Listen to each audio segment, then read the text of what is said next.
We're about 20 days out from the start of the 2025 NBA playoffs, and throughout the season so far, the Cavs and Thunder have led the way in their respective conferences.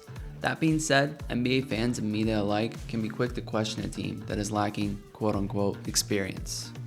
These teams are running away and hiding with the best records, and I think right now, if I had to make a decision about who I think would be in the final, I would go Boston and maybe Denver.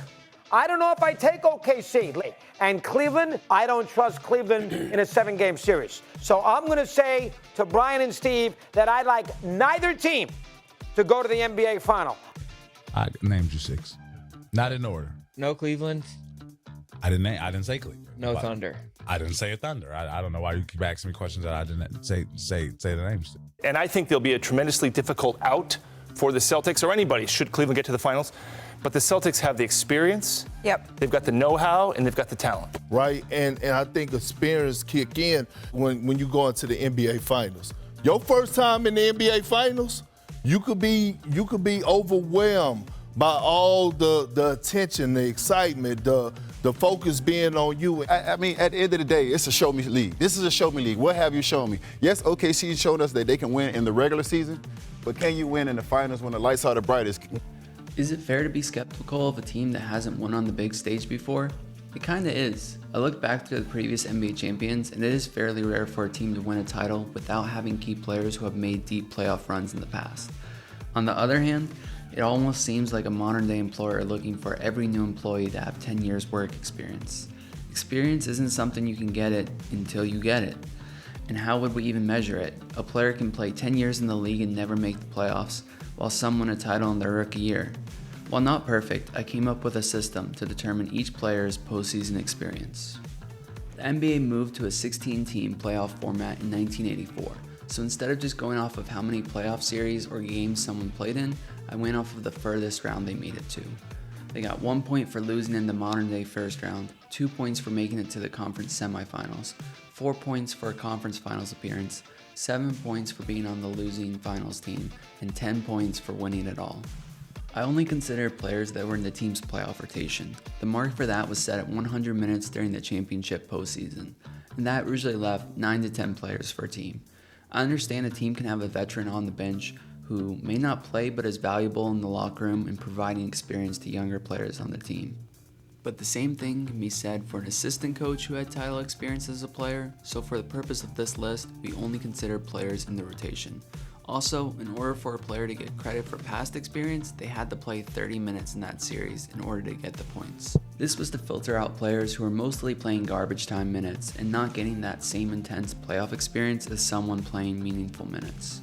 For the list, I went back 55 years. I had to draw the line at Bill Russell's Celtics, as their experience is unmatched in NBA history and would completely skew the statistics. The average experience meter score, trademark, from every NBA champion from the 1970 Knicks to the 2024 Celtics came out to be 150.98. They also averaged having 3.44 players who had previously won the title and an average of 6.4 combined championships. Going off of the top 10 players on OKC right now, they came out with an experience score of 33. Caruso's the only one in the rotation to win a title with that 2020 Lakers team, while the Cavs have a 42 experience score from their top 10 guys. Sam Merrill was technically on the 2021 Bucks, but he didn't really play all that much, so that didn't factor into the Cavaliers' experience score. Both of these scores would be good for second on the list we're about to get into, if either of these teams end up winning the title this year. To put their experience into perspective, LeBron alone has a score of 98 along with his 4 titles. But hopefully, this list gives Thunder and Cavs fans some more optimism that their team can prove the critics wrong.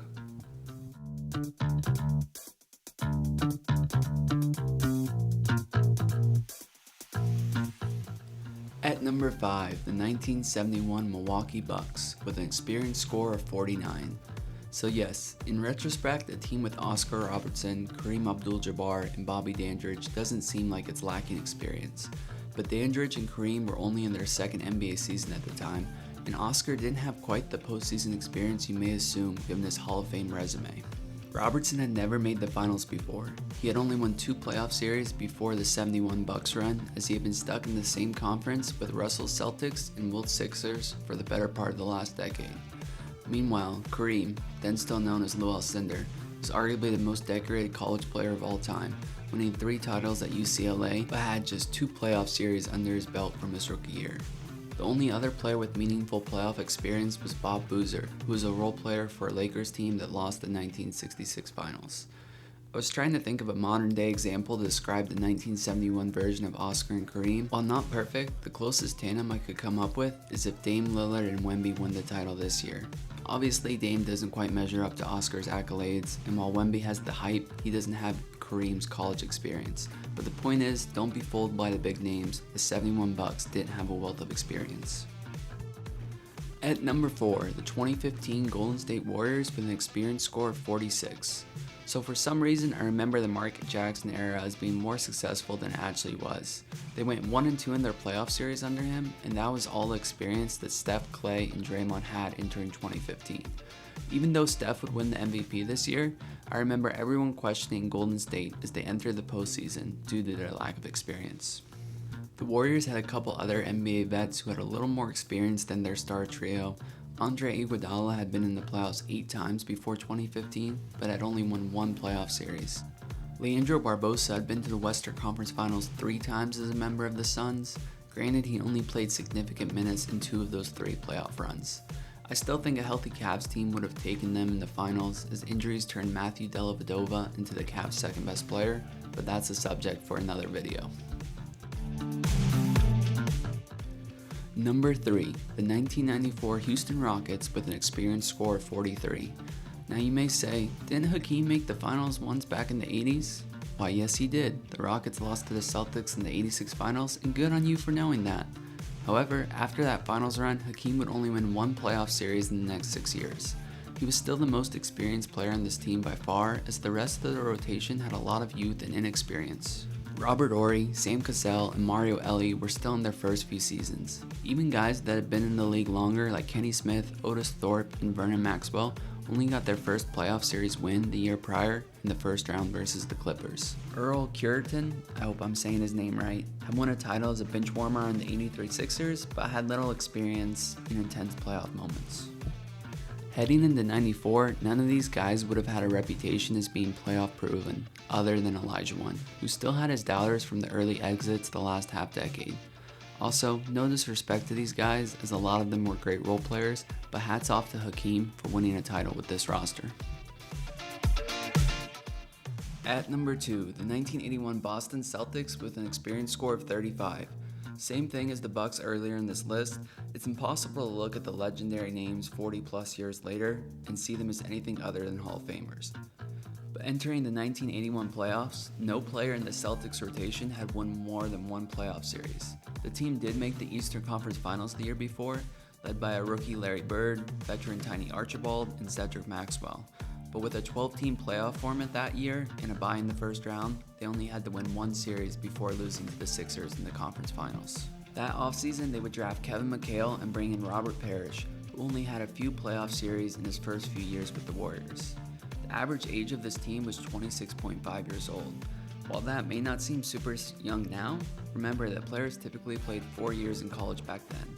In the past 50 years, the only all-time greats that won a title in their first 2 seasons were Magic, Bird, and Duncan. Magic had Kareem, Duncan had Robinson, and while Archibald was once a great scorer, he wasn't the same guy by 81. Respect to Bird and the Celtics for starting their dynasty so young, and without having to go through years of tough playoff losses, like most great teams usually do.